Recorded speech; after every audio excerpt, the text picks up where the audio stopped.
Shalom Lekulam. Continuamos entonces caminando números Bemidbar en el desierto, en el trayecto de esta semana, que es la parashá Matot y Masei, parashot combinadas para esta semana. Vamos entonces con Matot, tribus. El primer fragmento, o Rishon Aliyah, que lo tenemos en Números, capítulo 30, versículo 1 hasta el versículo 16 en las diferentes versiones de la Biblia, pero si tenemos Humash o un Tanakh, comenzará en el versículo 2 hasta el versículo 17. El tema que se resalta aquí son votos, juramentos y obligaciones. Dice el texto: Moshe les habló a los jefes de las tribus, el Rashei Hamatot, eso es lo que le da el nombre a esta parashá, de los israelitas, diciendo: Hashem ordenó lo siguiente: cuando un hombre hace una promesa a Hashem, no debe profanar su palabra. Lo yahel devaro. Eso lo tenemos en Números capítulo 30, versículo 2 y 3 de la versión Torat Emet.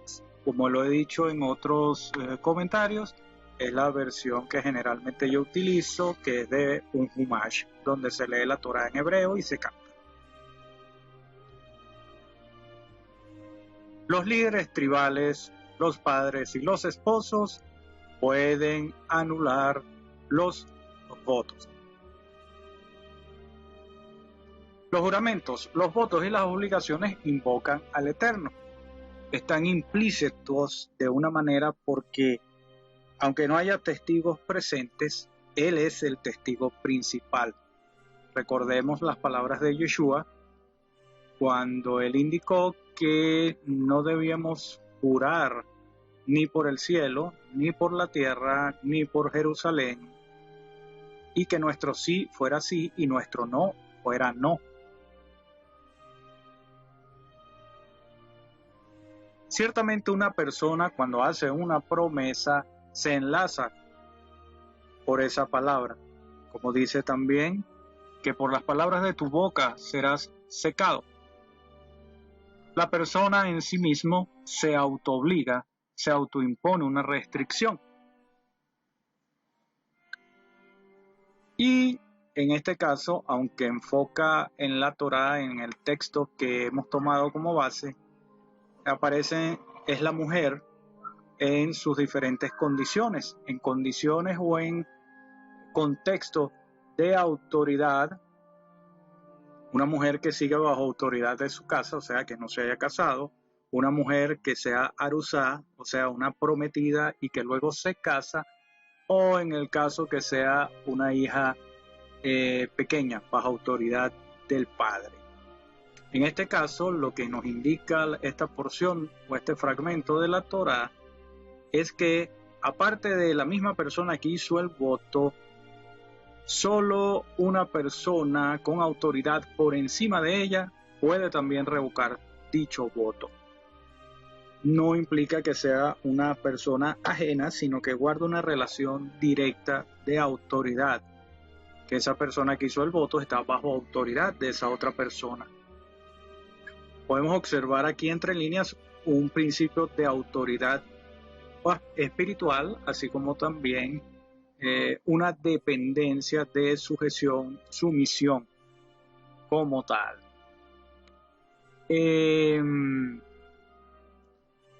Podría verse de qué manera otro detalle aquí, porque al principio del fragmento habla del hombre, pero después habla de las promesas hechas por esta clase de mujeres o por estos contextos en que pueden estar inmersos o dentro de los cuales estén estas mujeres. Pero ¿qué pasa con el hombre como tal? Da a entender que solamente la mujer es que tiene este recurso, por decirlo así, de que bien sea su padre, bien sea su prometido o bien sea su esposo, puede anular el voto o el compromiso que haya adquirido esta mujer en cualquiera de estas tres condiciones o dependencias de autoridad.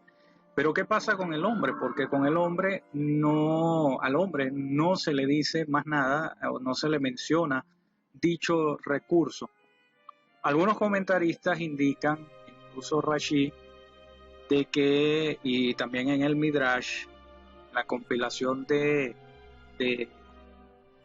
meditaciones, reflexiones, comentarios y estudios hechos por los sabios a través de los diferentes tiempos, de que el hombre debe acercarse en caso de que se necesita anular su promesa o su juramento, debe acercarse a las figuras debajo de las cuales está bajo autoridad.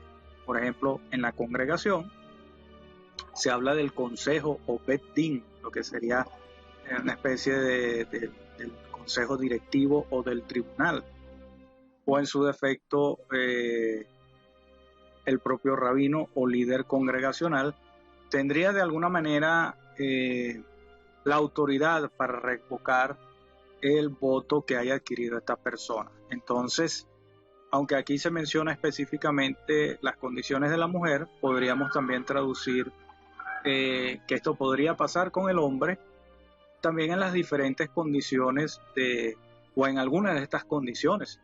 Porque, por ejemplo, cuando el hijo es menor de edad y está bajo dependencia de autoridad en su hogar, el padre o los padres son la figura de autoridad, por lo tanto tendrían la capacidad de anular o revocar dicho voto. También el detalle que nos llama la reflexión aquí por esta serie de condiciones y contextos, y como también lo indicó Yeshua, no debemos hacer votos a la ligera. Como dice por allí, proverbios, refranes, dichos, de alguna u otra manera parafraseándose los unos a los otros o con diferentes palabras, de que no debemos hacer votos o prometer nada cuando estemos o muy contentos o muy tristes o muy enojados, porque lo que está controlando realmente el hecho de ese compromiso o de adquirir ese compromiso o prometer algo es la emoción que se tiene en el momento y no la razón ni la claridad del contexto. Ciertamente debe haber una kavaná, una motivación, una intención clara, pero bajo este tipo de emociones intensas no es adecuado adquirir un voto o prometer algo como tal. También un detalle de meditar o tener en cuenta es que a veces tomamos o hacemos una promesa, nos comprometemos con nuestra palabra, pero no tenemos el cuadro completo. También en los midrashim, en estos estudios, en estos comentarios, en estas historias, que indiferentemente, como hemos comentado o hecho la acotación u observación en algún momento anterior, de que lo importante de los midrashim a veces no es encontrar tanto la exactitud histórica, la exactitud de los personajes o la exactitud bibliográfica, sino lo que está exponiendo y extraer de ahí la enseñanza. Eso es lo que explica también parte de la tradición.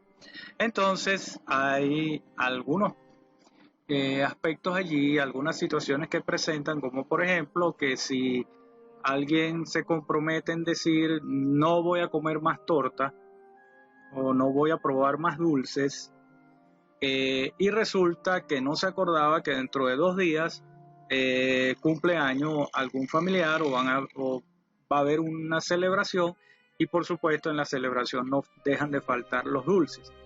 Entonces entra la disyuntiva de decir, bueno, oye, no estoy en la capacidad de aguantar o de cumplir esa promesa de no comer más dulce. Además, ¿cómo voy a quedar de entre la familia o delante de los amigos si no como el dulce? Pero también está mi promesa. Entonces, según el rabino, le preguntó, bueno, si te hubieses acordado en el momento de que había esa fiesta, hubieses hecho esa promesa. Y la respuesta fue sin titubear un rotundo no. Ok, entonces estás liberado de tu juramento, come el dulce que tú quieras. Claro, eso no quiere decir que haz como todo lo que te plazca y desbócate. Pero sí el detalle de algunos podríamos interpretar como esa, bueno, que sinvergüenzura que la autoridad espiritual de la congregación le diera el permiso a una restricción que él mismo se puso. Primero, porque él mismo se puso la restricción. Segundo, entonces después que se pone la restricción, entonces se arrepiente. ¿Cómo es eso? Entonces no tiene valor su palabra. Bueno, son conjeturas que también y explicaciones que podemos sacar. Pero el punto aquí es que si no tenemos un conocimiento lo más completo posible o lo más preciso, por eso también nos puede llevar a asumir posiciones y asumir votos, juramentos y obligaciones con falta de contextos, y después que estamos metidos en el paquete estamos buscando cómo salir. Por eso es que también el Eterno indicaba que era mejor no prometer y cumplir que prometiendo no cumplir.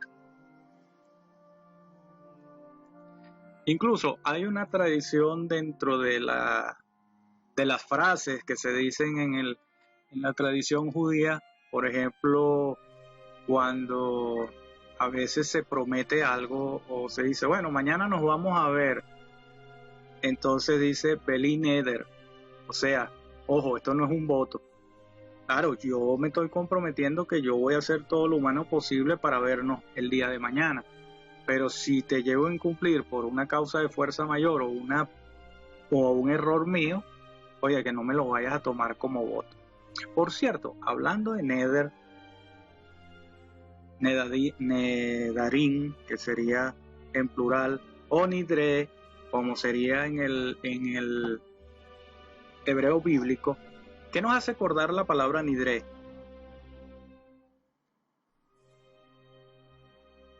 ¿Se acordaron? ¿Qué pensaron? Yom HaKippurim, pero específicamente en el Erev Yom HaKippurim, que se conoce como el servicio del Kol Nidre. Precisamente por esos votos, obligaciones, juramentos que podríamos haber proferido producto de la emoción, producto de no tener el cuadro completo, etcétera, etcétera, ya que nuestra palabra, como dice aquí en este fragmento de la Torá, es un compromiso y uno no debe profanarlo, lo yahel de varó, no debemos profanar nuestra palabra, es un argumento jurídico, legal, por lo tanto debía crearse otro argumento legal, y así es que aparece el Kol Nidre, como lo recitamos o lo cantamos en el Erev Yom HaKippurim. Como lo he mencionado en otras ocasiones, que lo hemos hecho en la congregación, que se llama a 2 varones de la congregación y se abre el arón y cada varón porta un Sefer Torah, ya que estamos de alguna manera legal adquiriendo un voto, también deberíamos tener la fórmula legal y el argumento legal para rescindir esos votos que habríamos poder hecho o que hemos podido hacer. ¿Ok? Bueno, hay un detalle aquí también, y hay una frase que en algunos momentos tenemos muy presente, que el silencio habla tan fuerte que ensordece.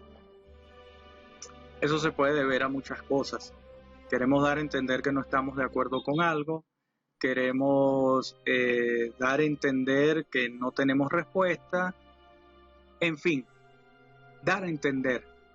Pero una de las mejores cosas, y que no es fácil hacerlo, es dar a entender comunicando, hablando. Entonces es preferible hablar, porque lo tomamos de aquí, lo que dice también, que en el caso del padre, o en el caso del prometido, o en el caso del esposo, teniendo los 3 contextos, con la mujer, si el padre, el prometido o el marido escucharon, pueden anular el voto de la mujer que lo hizo y que está bajo su dependencia de autoridad.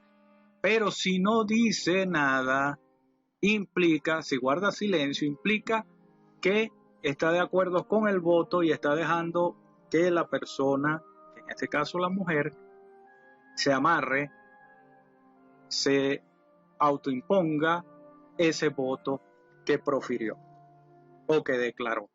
Entonces, como dice el dicho, que el que calla otorga, aunque a veces con el callar no solo estamos otorgando, sino que queremos decir algunas otras cosas que es mejor declararlas públicamente, expresarlas y no guardar el silencio, porque o se crea el otorgamiento o en su defecto se genera un malentendido y muchas veces es peor. Un voto es una promesa condicional, un pacto es un juramento promisorio,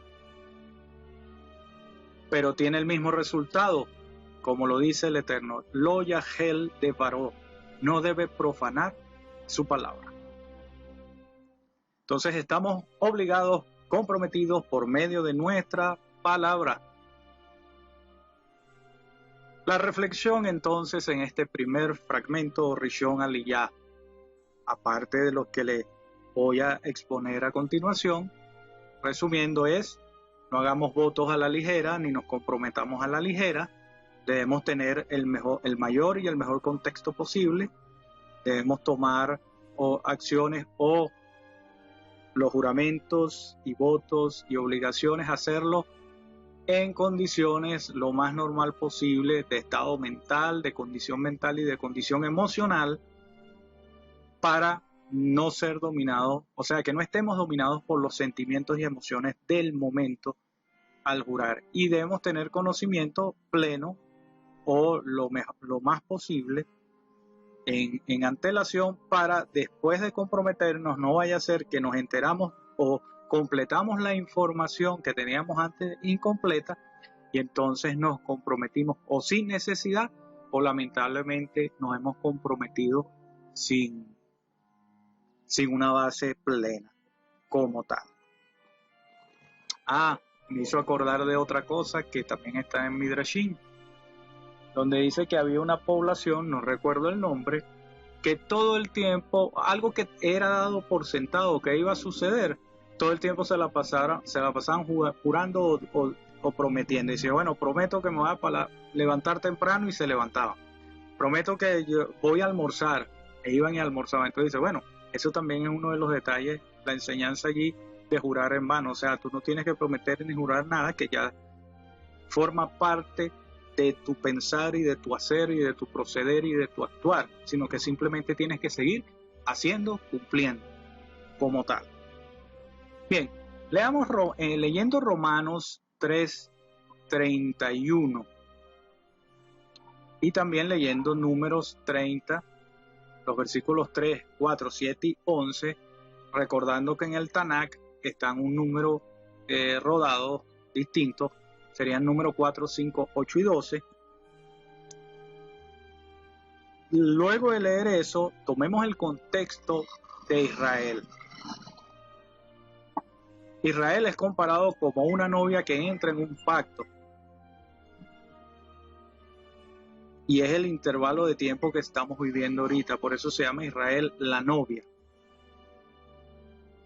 Porque entró en ese compromiso inicial hasta que el novio venga y sean las bodas del Cordero, como se habla en Apocalipsis.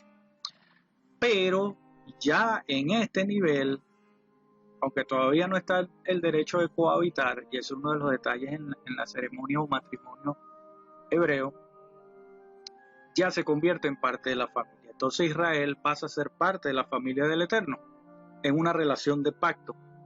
Entonces surge lo siguiente: relacionando estas lecturas más lo que está relatado en Éxodo 24:7,